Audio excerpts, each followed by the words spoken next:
My name is Lily Hope. I'm a Chilkat weaver and Ravenstail weaver and a teacher of both styles of textiles in the Northwest Coast.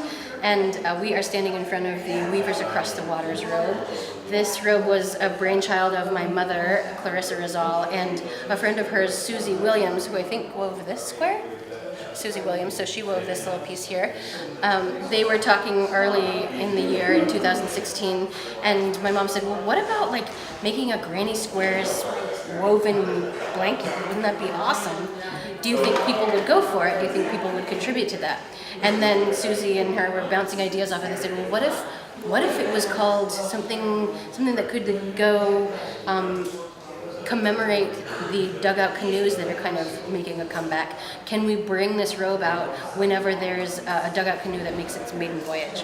So that was the pitch that was put out to the weavers, and it went all across the coast, up and down the coast, to the Northwest Coast, and into Canada. And we've got weavers from all over the place. There are 44 weavers and probably another 6 or 7 contributors who have put in braids. Like these are all false braids right here. These were stitched in after the actual squares were woven. And originally 60 weavers committed to submitting squares, and 44 ended up delivering. I also made one of these little squares, like over here, that's my square. We've got Canadian weavers, we've got Oregonian weavers, we've got, I think there's a male weaver in here. I think John Beard might have done one of these. And my mom did the borders.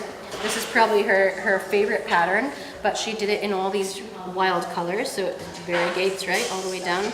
And then accidentally she put in some of this white at some point, and I said, oh, that's brilliant. And she goes, really, you like that? It's kind of, and I said, now what you have to do is you have to bring it in just in little spots on the side. So it has these little hiccups of white echoing this white line that goes across here.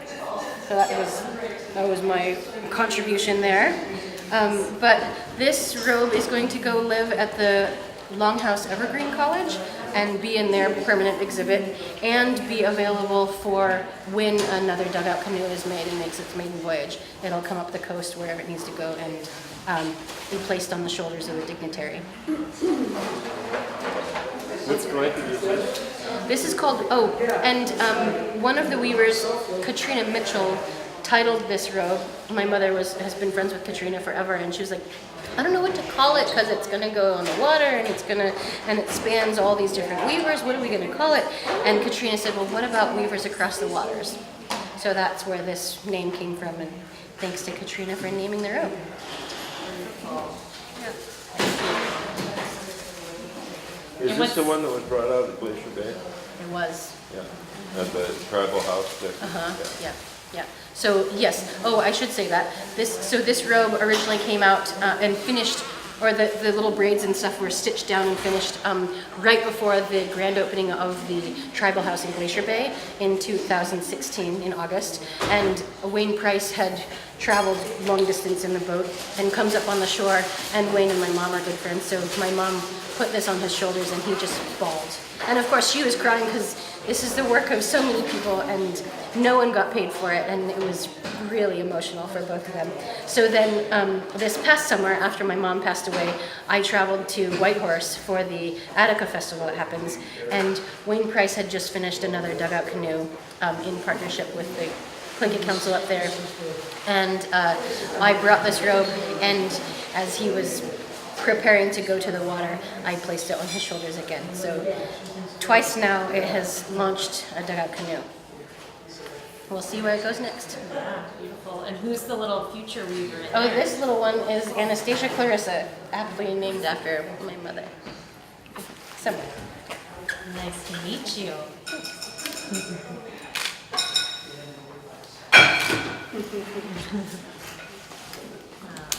Now what's your so name much. again? Anna Clarissa or Anastasia Clarissa. Anastasia. Where's the Anastasia come from? She's a Russian princess, and all her other kids are royals. So keeping company with the royals. You ready for a black braid?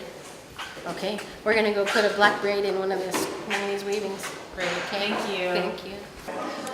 So where did you learn how to do this beautiful work? Oh my goodness, this is beautiful. I learned from Clarissa Rizal, She asked me to take her class in Juneau in 2010. That's some beautiful work. Thank you. In 2010, you do really, really good work. Thank you. Now, is this one of your main incomes? I do all, SOK is my full-time work. Yeah. So I do everything from spinning the wool, I cook the bark and spin the wool, and then weave anything from earrings to blankets, leggings, headbands. So, bags. do you go to AFN and go up there and sell AFN up north? Usually, yeah. I do a lot of stuff to order and different events like AFN and Public Market in Juneau. I know for sewing, I'm a skin sewer as well, and if you notice some of your work is some of it's nice and tight, and some of it's loose. Does that ever happen with your how you're feeling that day? Yeah, the way that we're taught, there's a certain fingering technique which will kind of regulate the tension. Yeah. But emotions will come up, and you gotta kind That's of play it by ear. That's how it is with me with sewing. When I'm making pillows, I make sea otter stuff. I'm an artist as well, and I will use that when I have the feeling and to start making. Like yesterday, I made 2 pillows and within a couple hours. But that's what I was asking if using your feelings. I don't know if that makes sense. Yeah. I think because spinning the wool is really repetitive, and it's more time consuming than like detail oriented, and you don't have to think too hard about it. So that's when more emotions will kind of come up. When you're doing a design, you have to really be in that moment. And if you have some intense emotions, then it's better to stop and Yeah. take time to feel that and acknowledge it and come back. Wow. You do really beautiful work, Ricky. Thank you. This is a weaving I did.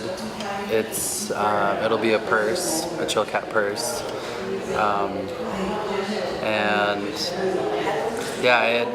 When I started, I meant to do like a border on a chill cat blanket, but I accidentally started with the yellow, so I just went with it and ended up doing these 3 different designs. But iPhones keep getting bigger, so I have to weave bigger bags. So this one's an inch wider than I normally do. And then this one is a profile of a face. I did this to kind of practice doing eyebrows and eyes. This is my favorite kind of nose to do because you don't have to think too hard about shaping the nostril and all that. Thanks. And what about the jewelry? The story with the jewelry? Yeah, I do earrings. It's fun to do because they don't take a super long time, and they're colorful and more affordable. And then I'll get like vintage buttons and try to incorporate buttons. And do you time yourself so that you kind of have an idea how long things take? If I'm doing something really skinny, it'll probably take 30 minutes per side, or shorter, depending. If it's something with a bunch of braids and some shaping, it might take 2 hours. But that doesn't account for spinning the wool by hand and cooking the bark.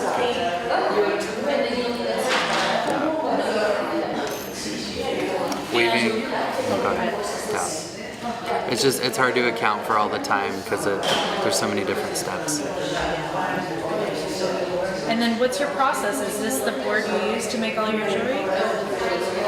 Yeah, this is a weaving frame, and hang the pieces here and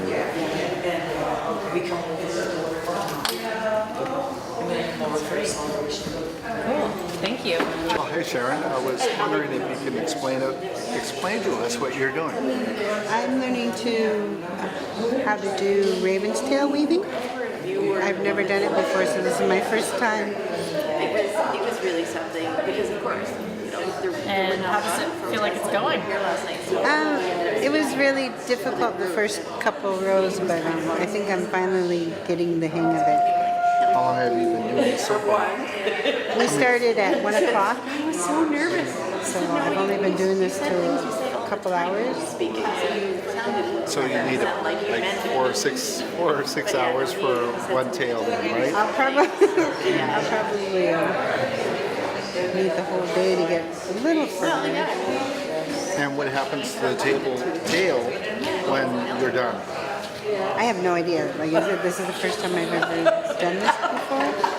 I was pretty excited to be able to take the class because I've been wanting to do it for years, but I never had the time. So I'm really thankful to be able to take this class today.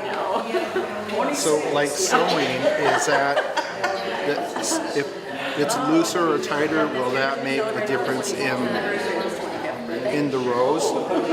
Yeah, I believe so. And do you know if some of the tails, like the tails over there, will they be dedicated or given to the blanket over there? I think those are just displays right now. I'm not sure what they're going to do with them. So do you get to take this home when you're done? I do get to take this home. This is going to be my cell phone. That's good. Thank you for sharing. Oh, thank you.